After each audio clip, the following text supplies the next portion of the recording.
Please pray with me. Gracious God, bless this time of opening your word. Be present with us. Fill us with your Spirit. Amen. 2 weeks ago, I lost my voice. It's not completely back. You can hear it's still a little raspy, a little croaky. But 2 weeks ago, I had nothing, which was maddening because my daughter Lucy was headed off to college. And I had so much that I wanted to tell her. Now, as a mom, I'm on the talkative, advice-giving side of the spectrum, as you might imagine. I tend toward repeated reminders about what's important, in hopes that amid the flurry of words that surround my daughter, some of mine will stick and sink and stay. And on the edge of this new stage in her journey, I felt such urgency to speak. I wanted to offer words of advice that might help her orient herself as she moves into this new territory on her own. I hear something of that same urgency in today's passage from the letter to the Hebrews. The urgency to say what needs to be said, to remind the hearers of what's really important, in the hope that those words might sink deep, might even be written on their hearts, if you will, so as to be less easily lost or obscured or forgotten. Now, we don't know who actually received this letter. The letter to the Hebrews is a bit of a mystery. It was probably not even originally a letter. It's far closer to a sermon, and it's missing that standard opening address and greeting that all the other letters have, some form of "to the church at grace and peace to you." It's missing that. Scholars figure that it was written between 30 and 80 years after Jesus' death, but they can only agree that the writer was definitely not Paul. And the name letter to the Hebrews? Well, that's a name that some scribe probably gave it as he copied it, for these writings were copied and passed from community to community. It's a name which seemed fitting, perhaps, because of the writer's familiarity with Jewish traditions. Were the first hearers Christians of Jewish descent? Again, we don't know. This piece of writing, which came late into the New Testament as it was being formed, it stands on its own. It's what we have. And what we have in this so-called letter to the Hebrews is a long theological reflection on the meaning of God's powerful word spoken through the person and the life of Jesus Christ. A word of grace and an invitation to trust in God's promises. Slowly and carefully, through this letter, the writer builds an argument for Jesus Christ as the ground of hope, the one who through self-giving love has opened the way into a deeper relationship with the Holy One. The writer names a long list of the heroes of faith, which culminates in what's probably the most well-known passage in this letter. You may know it. Since we are surrounded by so great a cloud of witnesses, let us also lay aside every weight and sin that clings so closely, and let us run with perseverance the race that is set before us, looking to Jesus, the pioneer and perfecter of our faith.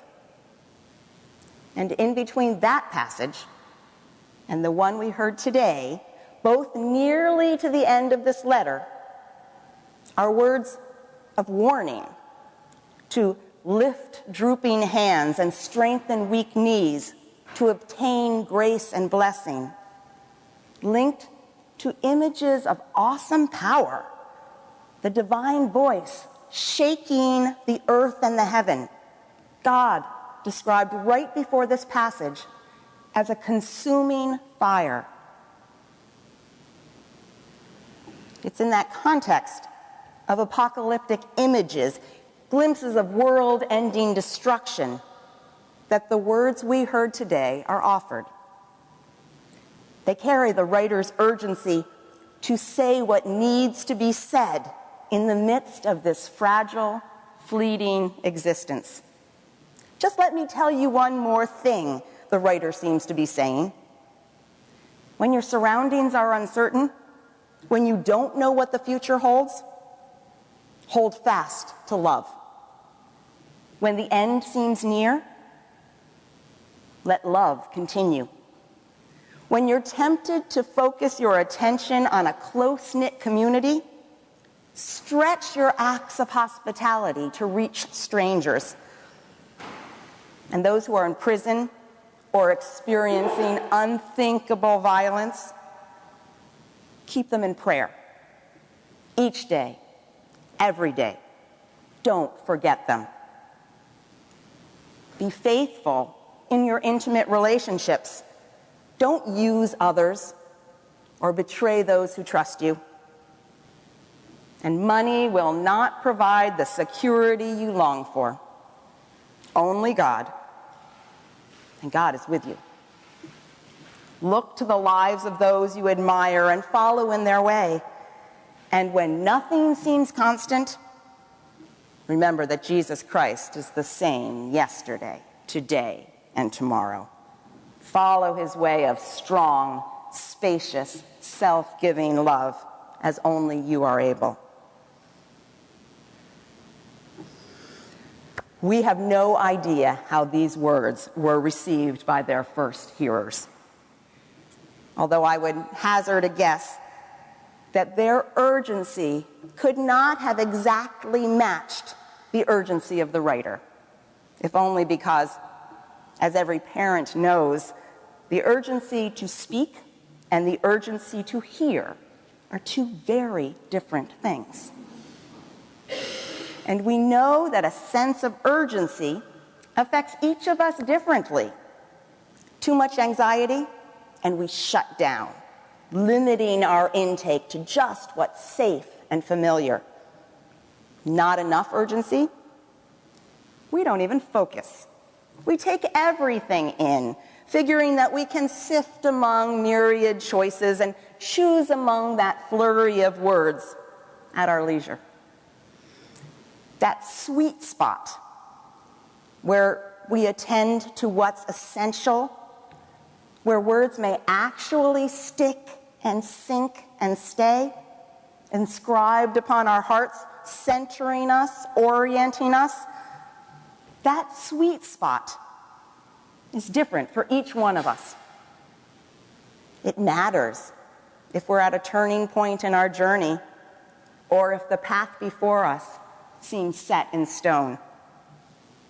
It matters if we feel like we're drowning in words or if we feel dry and parched, aching for a new word like sweet rain. It matters if we feel that we've got more than we can handle right now, or if we're eager for a new challenge.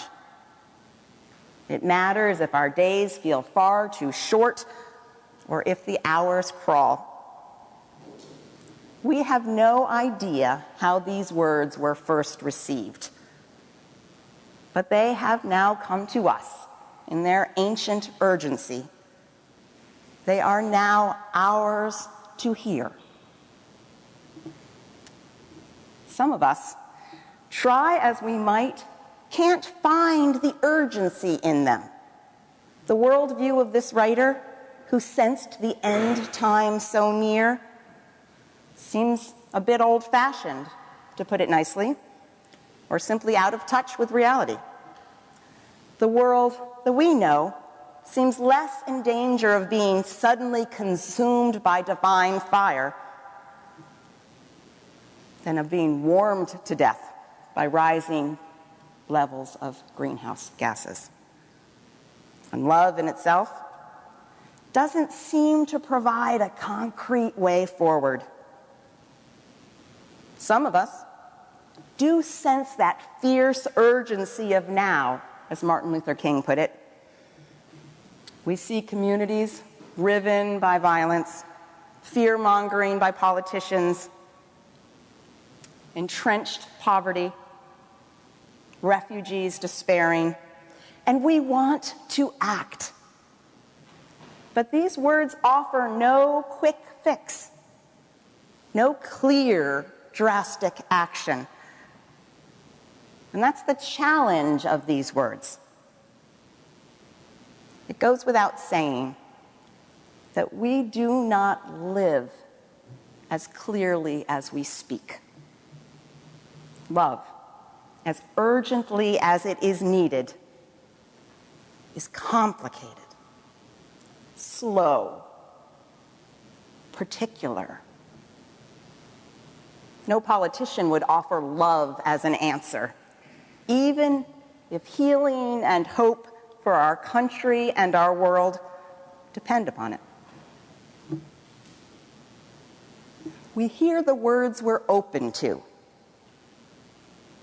And so I would invite you to open to these ancient, urgent words that speak to us today.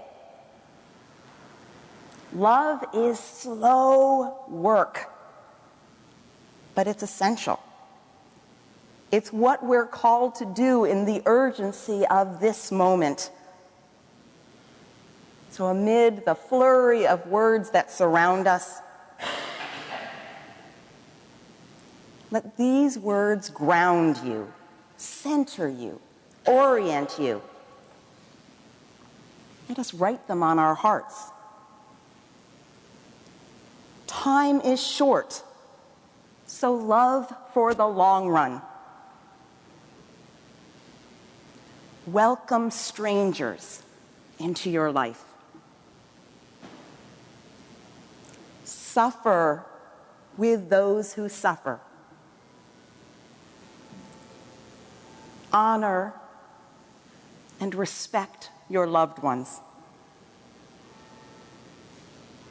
Love people more than possessions.